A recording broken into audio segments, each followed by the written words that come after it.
Are the Oregon Ducks the best team in college football right now for 2025? I think it's too early to tell, but ESPN's FPI has them rated as the best team in America. I know Bill Connolly's S&P Plus last week had them ranked 1. I think now they're 2 or 3 behind Penn State and maybe Ohio State. But I think there is an argument for it. I think that the answer could be yes, and I want to entertain those reasons specifically. Again, it's too early in the year. There are reasons why they are not the nation's best team, but I think that goes for everyone so far through 3 weeks. Before we resume this segment, some great and free ways to support this channel are liking the video, watching it all the way through, commenting your thoughts down below. I love to hear your analysis, sharing the video, subscribing to the channel, and also hitting the notification bell. That way you can get notified when we go live or release new content.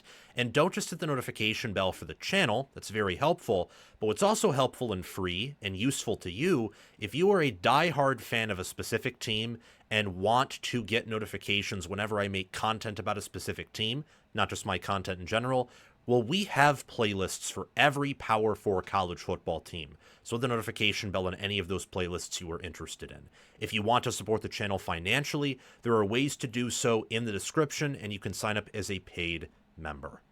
Why could Oregon be the best team in America? Well, they have an elite staff. They have a top 5 roster in college football. They are number 1 in a power rating system that didn't have them number 1 preseason. That same power rating system has the number 1 in efficiency metrics, which is strength of schedule adjusted points per play, expected points added per play, all relative to the level of opponent they're playing. Oregon has been extremely impressive, to say the least. Dante Moore's playing like a top 10, top 5 quarterback. Their offensive line looks to have reloaded and perhaps improved in rushing offense and run blocking. Their running back room, I think, somehow got deeper, even though Mekhi Hughes' addition for now hasn't exactly panned out. Receiver looks just as good. I think they're more athletic, stronger, bigger, faster at defensive back. And the defensive front, well, it's talented. They have a guy named Mateo Uyunglele, may have heard of him, who's a first-rounder who had 10.5 sacks last year. And Amari Washington and Tatum Tuioti, other players on the defensive line, have looked phenomenal. I want to get a little bit more granular and specific here when talking about Oregon. Let's circle back to Dante Moore, who I said looked like a top 10, top 5 quarterback. What is the evidence behind believing that Dante Moore has looked like this good quarterback so far? Well, he's progressed through his reads in Will Stein's system.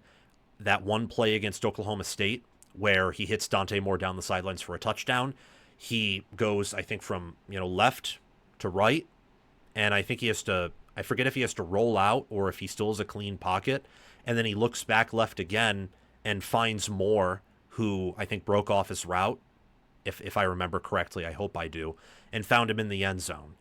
There have been other plays against Northwestern. I can recount several.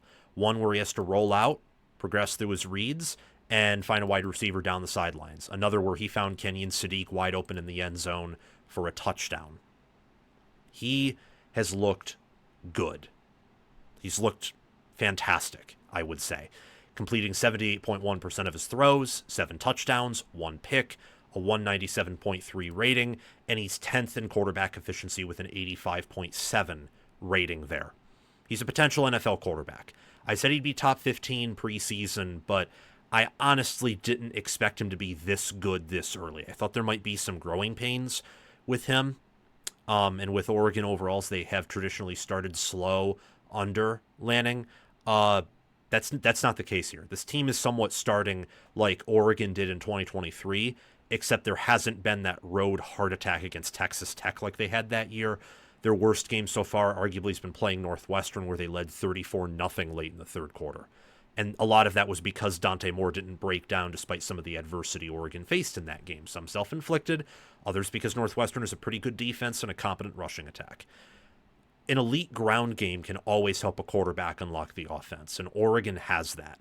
They have an offense that has 741 rushing yards so far, 13 touchdowns, and they're averaging 7 yards per carry. Mekhi Hughes isn't even involved that much. Deree Hill Jr., Noah Whittington, Jaden Lamar, and Jay Harris are your primary running backs involved so far. Dante Moore is even involved in the ground game with 34 rushing yards. When you're averaging 7 yards per carry, 13 touchdowns, I don't care what or who the opponent is. It's the same thing with Indiana. It's the same thing with Penn State. I've been very impressed with those rushing stats. I have. Very impressed with what they have done there and how they look. It's been, honestly, for Oregon losing what they did in the O-line and then having this start here and Moore not having a single sack yet is impressive, and it's encouraging. It's a much more encouraging start for Oregon's rushing attack and O-line than what they had at the start of last year. Their receivers are twitchy. So we all know Kenyon Sadiq is a freak. But what about Dakorien Moore, who is averaging 16 yards per reception with a touchdown? I know it's through 3 games. Is he Jeremiah Smith? No. I thought he'd get to 1,000 receiving yards by the end of the year. Is it possible that happens? Yes. Is it likely based on the first 3 games? At this point, no. We'll have to see. But Malik Benson's looked good, better than he ever did at Florida State. Jeremiah McClellan almost has 100 receiving yards already. They have several different options they can go to. Their tight ends, their receivers.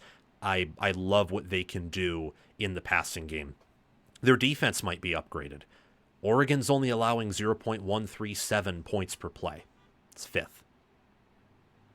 Contrast that to last year's Oregon defense. I know Oregon has not played a lot of tough competition yet, but there's a chance per efficiency metrics that this defense is the best that Lupoy and Lanning have ever had. And I think that has some evidence to back it up with the new talent at DB. Oregon's players are taller and longer there than they ever have been before. This is the 5th most talented roster in America. That's Lanning's most talented at Oregon. And he returned 2 NFL DNs, edge players in Tatum Tuioti and Mateo Uyunglele. Amari Washington, he looks like he could be an NFL defensive tackle. Betcher, walk-on. He took a step in his game last year. There's a chance he takes another step this year. If that's the case, he could be to Oregon, I think, what Cody Simon was to Ohio State. You go from looking like you're not going to get drafted at all to being a freak in college, at least in terms of play, maybe not measurables, but you can go on and have a nice NFL future. I love what Oregon has. I think that this is a top 5 team. I think they deserve to be in that, plus 700 odds to win it all, which is only plus 100 behind Ohio State, plus 50 behind Penn State. It's tied with Georgia and Texas right now. Love what I'm seeing out of this Oregon team and what I'm seeing out of Lanning and his staff. It could be the best team in America. I think those are some pretty big reasons why. We ultimately won't know how true those reasons are, how real this Oregon team is in terms of whether or not they're maybe the 5th best team in America or the best team in America. We won't know that until after they play Penn State, who's one of the only teams right now with better odds than them to win it all, to reach the college football playoff, at least preseason, and also slightly better odds to win the Big Ten championship, despite the fact that Oregon probably has a slightly easier schedule. So that's all here. Let me know in the comment section below whether or not you think Oregon is the best team in college football. Thank you so much for watching this segment on College Football with Sam. Before we close out here, make sure to like the video, subscribe to the channel, share this video around, comment your thoughts and analysis down below so I can read them and reply to them if I have the time. Members get priority replies, but I try to reply to everyone. And also hit the notification bell for the channel and also for any team playlists you are interested in. If you want to support the channel financially, you can always super chat me in the comment section, but I prefer that you sign up as a paid member of the Patreon page or as a YouTube member, or that you can purchase some wonderful merchandise to represent us. I'll see you all soon and have a fantastic day.